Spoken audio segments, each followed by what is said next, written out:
ഏവർക്കും അച്ചായൻസ് ഫാമിലി കിച്ചണിലേക്ക് സ്വാഗതം. ഇന്ന് നമ്മളിവിടെ കാണാൻ പോകുന്നത് വളരെ സോഫ്റ്റായിട്ട് എങ്ങനെയാണ് ഒരു ചിക്കൻ ഫ്രൈ വറുത്തെടുക്കുന്നതെന്ന് നോക്കാം. ചിക്കൻ ഫ്രൈ നമ്മളെല്ലാവരും വറുക്കാറുള്ളതാണ്, അത് പക്ഷേ കുറച്ച് ഹാർഡായിട്ടാണ് ഫീൽ ചെയ്തിട്ടുള്ളത്. എന്നാൽ ചിക്കൻ ഫ്രൈ എങ്ങനെയാണ് ഒരു സോഫ്റ്റായിട്ട് എങ്ങനെ പൊരിച്ചെടുക്കാം എന്നുള്ളത് നോക്കാം. ഇതിനു വേണ്ടി കഴുകി വൃത്തിയാക്കിയ ഈ കാണുന്നത് പോലെ വലുപ്പത്തിൽ പീസാക്കിയ ഒരു 1.5 കിലോ ചിക്കൻ എടുത്തിട്ടുണ്ട്.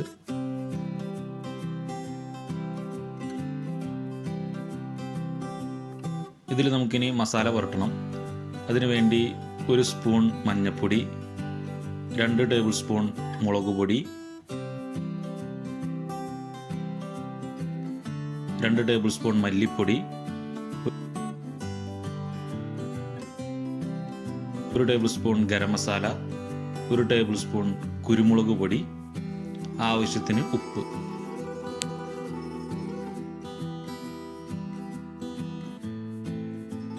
ഇനി ഒരു ഐറ്റം കൂടി ഇതിൽ ആഡ് ചെയ്യാനുണ്ട്. അതാണ് ചിക്കൻ ഫ്രൈ വളരെ സോഫ്റ്റ് ആവാൻ സഹായിക്കുന്നത്. അത് വേറൊന്നുമല്ല, നല്ല കട്ട തൈരാണ്. 2-3 ടേബിൾ സ്പൂൺ കട്ട തൈര് ഇതിലേക്ക് ആഡ് ചെയ്യുക.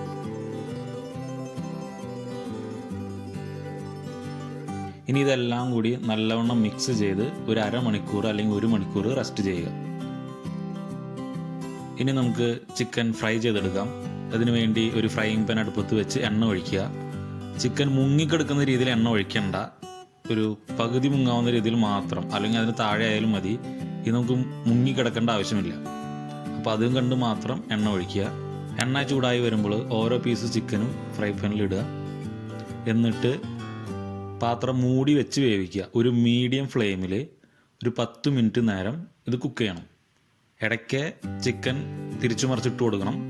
എന്നിട്ടൊരു 10 മിനിറ്റ് നേരം മീഡിയം ഫ്ലെയിമിൽ ഇത് കുക്ക് ചെയ്തെടുത്തു കഴിഞ്ഞാൽ ഇത് നല്ലോണം വെന്ത് ഫ്രൈ ആയിട്ടുണ്ടാവും. പക്ഷേ വളരെ സോഫ്റ്റ് ആയിരിക്കും. ഞെക്കി നോക്കി കഴിഞ്ഞാൽ സാധാ ചിക്കൻ ഞെങ്ങുന്നത് പോലെ, വേവിച്ച ചിക്കൻ അമരുന്നത് പോലെ തന്നെ നമുക്ക് ഫീൽ ചെയ്യും. വളരെ സോഫ്റ്റ് ആയിരിക്കും.